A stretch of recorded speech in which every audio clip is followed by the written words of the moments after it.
Good morning. I'm Dr. G. Allen. I teach English at VIT University, Chennai. The topic for today's discussion is the art of public speaking. We all know that speaking is a very important skill.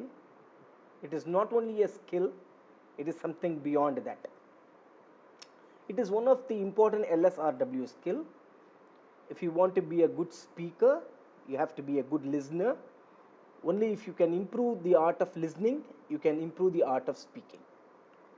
Let's begin today. The art of public speaking. What are the ingredients of a good speech? If you analyze the good speakers across the world, be it Barack Obama or President Donald Trump, they have something in common.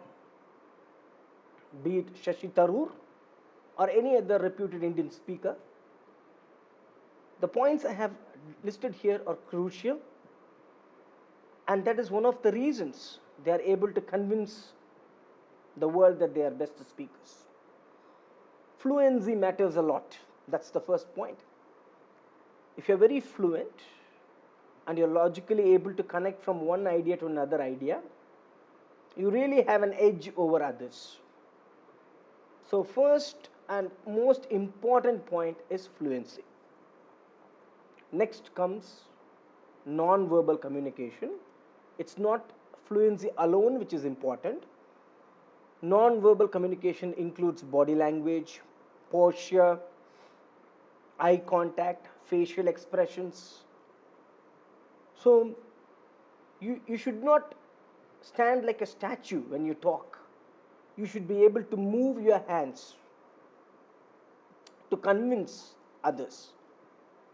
So it's about the art of how you use your body language to convince. For instance, the open palm gesture. Don't fold your hands when you talk. Just open your arms and you deliver a speech so that ideas will really flow. So hands are very, very important. Do not have very rigid shoulders. If you have rigid shoulders, you may not be able to communicate freely. Like that, your eyes really matter. Look at the audience when you talk. It's known as eye sweep. You move your eyes from left to right and front to back so that the eyes are on the audience. Don't stare at them, just look at them. Okay, so your eyes matter.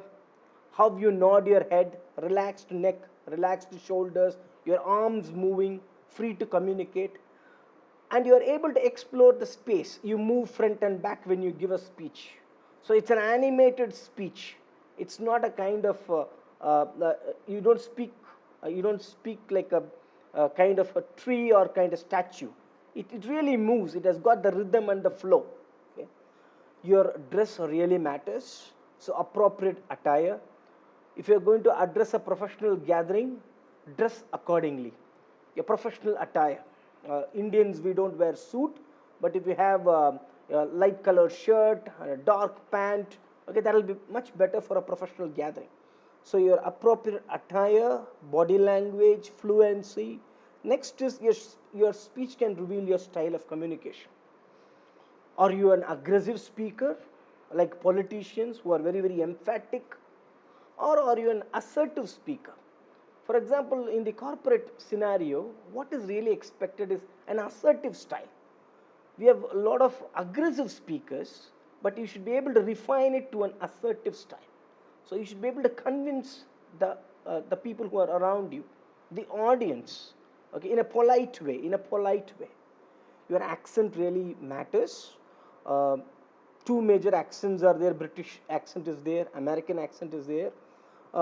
Indian accent is very much acceptable. It is accepted. It's known as the neutral Indian accent. So if you are in India, a neutral Indian accent is accepted. It's okay. It's okay. The last 2 points are very, very important.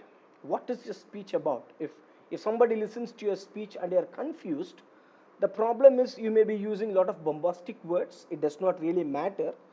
What really matters is a simple language and a very, very simple style.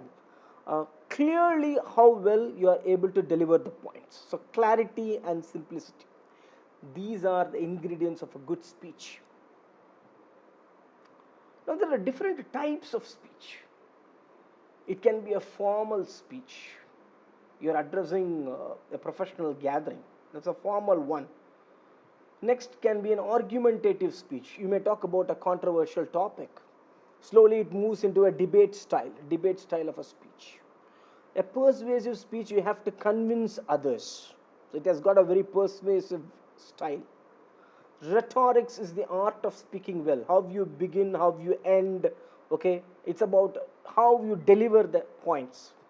It can be a very, very informative speech, loaded with historical facts and details.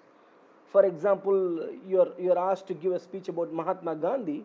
You should be knowing about some historical details, where he was born, when he was born. He was born in 1869, October 2nd, in Gujarat. And for 3 years he was in England to study law. When he returned to India, okay, he wanted to go back to Africa. He stayed in Africa for more than 20 years, 21 years approximately.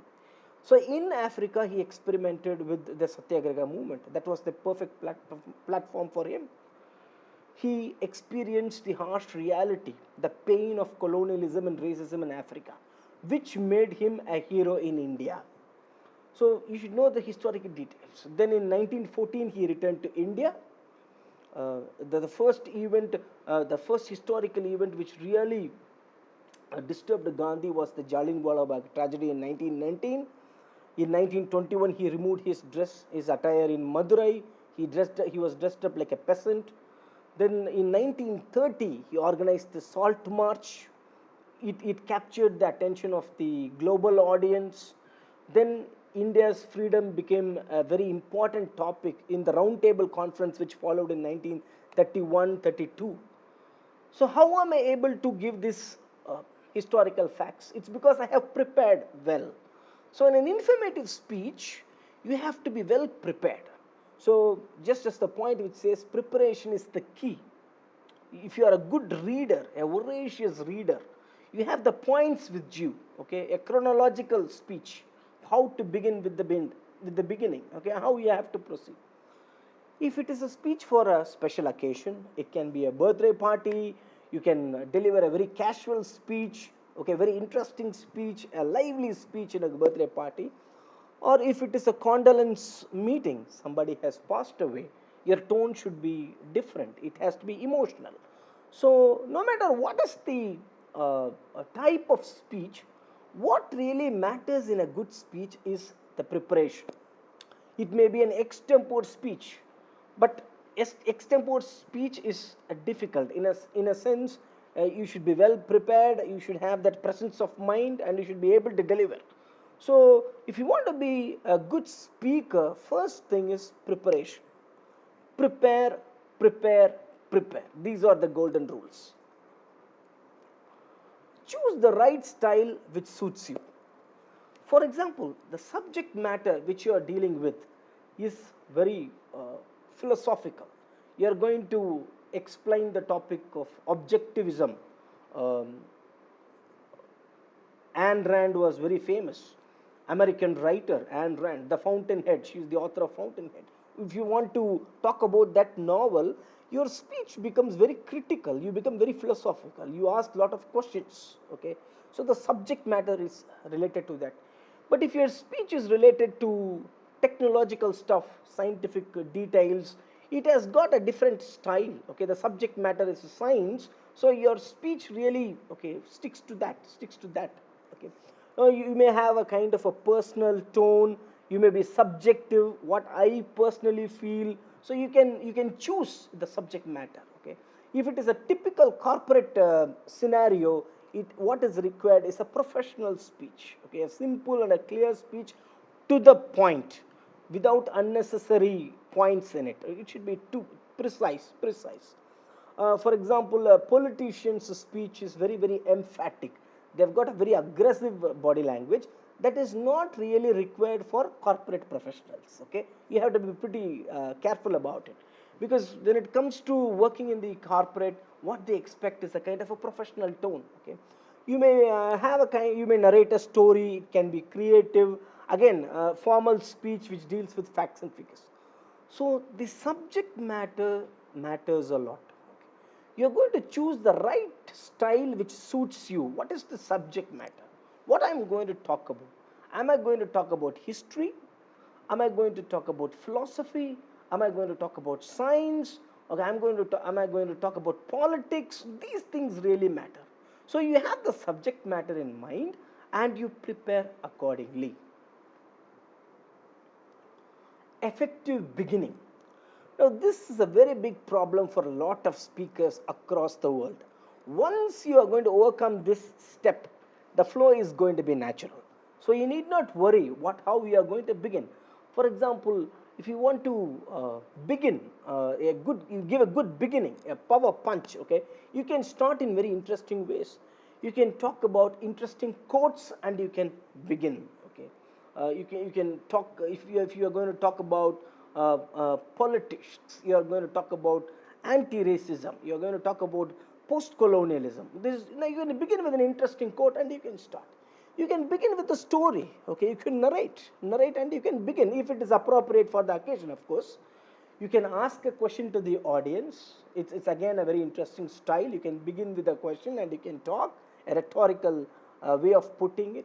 You can begin with an emphatic an idea or a quote. You can begin with an or you can interact with the audience in the beginning itself. This is an advanced style. If you are a beginner, do not try this style in the beginning. It comes little later. It comes slowly when you grow, when you evolve into a good speaker. You develop this style of. Then you can have a very personal touch, very subjective. It happened to me, so you began. Okay. Now I have quoted just a very world famous speech. One is "I Have a Dream" by late American Martin Luther King Jr. Another is a very famous speech by Nehru. "The light has gone out of our lives." When Nehru gave this speech, okay, marking the death of Mahatma Gandhi. Now I have just used the first paragraph for you to analyze how simple the language is, but how emphatic it is. Okay, let us start. If you take the first speech, "The light has gone out of our lives," look at the language there. Nehru was a world famous orator. Often he was quoted with for his language, English language. He was more British than the British. Okay, he had that kind of a flow and a natural style. But look at his simple language. Okay, when Gandhi was assassinated, he gave this speech. Okay, "The light has gone out of our lives, and there is darkness everywhere. I do not know what to tell you or how to say it. Our beloved leader, Bapu, as we called him, the father of the nation, is no more. Perhaps I am wrong to say that. Nevertheless, we will never see him again as we have seen him for these many years. We will not run to him for advice and seek solace from him. And that is a terrible blow, not to me only, but to millions and millions in this country. And it is a little difficult to soften the blow by any other advice that I or anyone else can give you." Now, the language is very, very simple. It is emotional. It is personal, but he connects with the global audience. Okay, this you can download the entire speech from the net and you can just read it out. It's such a simple and a powerful speech. Next speech is "I Have a Dream." Now again, I've just used the important lines in this speech. It's a long one. It's a lengthy one, so you can read it. Okay, you can download it. It's available. Look at it. It's a very emphatic way. "I have a dream that one day this nation will rise up and live out the true meaning of its creed. Behold these truths to be self-evident, that all men are created equal. I have a dream that one day on the red hills of Georgia, the sons of former slaves and the sons of former slave owners will be able to sit down together at the table of brother. I have a dream. See, look at the words I have a dream is repeated again and again for an effect. Okay. um, when you really observe, like the videos are available in the YouTube. When Barack Obama addressed the gathering, he talked about the American dream. Okay, when he really addressed the gathering for the first time. Likewise, when President Donald Trump, when he promoted himself, okay, he talked about to make America great again, to make America great again. He repeated it again and again for an effect. So this rhetoric, this style, you have to understand why they did it. Likewise, this is a very important one and a very interesting one for you. Now, analyze the speech. It can be a speaker who's speaking, and you're going to just analyze the comments, or you can analyze your own speech. Self-reflexive. How do I speak? Okay, analyzed. Does it have an effective beginning? Do you really connect logically from the beginning, middle, it is well connected, and it ends very well? The problem with many speakers is that they fumble when it comes to beginning. In the middle part, they do pretty well, but end again is a problem. For a few speakers, beginning becomes very good, it's very nice, but ending becomes a problem. Let me go back. But ending becomes a problem. In that sense, if it is speech for 20 minutes, how well you begin, how well you logically connect the ideas from one idea to another, and how you end. You can give lot of interesting facts and figures. You can give interesting examples, contemporary examples from the past and the present. You can give statistical data. It can be chronological details. Make it interesting. That's the whole key. What will really work out? Think and do that. Okay. Is it cogent and laconic? In a sense, is it a brilliant speech, a logical one? How beautifully delivered? A cogent style means a brilliant style. Or is it very, very simple and lousy speech? We are trying to create an impact, the cogency, okay, that really matters. Avoid verbosity, meaning you speak a lot, but you do not know what you have really spoken. The audience are confused, and the speaker himself is confused. If you use too many words and you don't mean a lot, it is known as verbose. You avoid that. The same for an essay also. When you write an essay, you can analyze an essay. Likewise, when you give a speech, you can say he uses lots of words, but it's not simple or clear. Okay, avoid verbosity. Remember, your memory matters. Now, this is crucial. If you are an extempore speaker, you think the ideas in your mind and you talk. It's very, very important. Now, how to improve the memory? As I said, LSRW, all the four skills are interconnected, and they are reality and they are related. Don't treat it in isolation. For example, if you analyze good speakers in Tamil Nadu, okay, former Chief Minister Anna, other Chief Ministers, okay, late Dr. Jayalalitha, if you observe, they are voracious readers. Reading is the spine. Once you are a voracious reader, that is going to contribute to your memory. You are going to improve your memory skill. So all the skills, once you are going to read and write, you are going to retain your memory. It's going to retain your memory. So you integrate all the skills together. That's going to create an impact. Okay. Now, what is your speech about? Somebody should be able to say it very clearly in one line. This is about the present problem India is facing due to COVID 19. Economic perspective. What is it about? This is about the rights of Indian women, especially when it comes to voting rights. What is it about? One line they should be able to say. It is about just like telling, narrating a story line, a story to a director.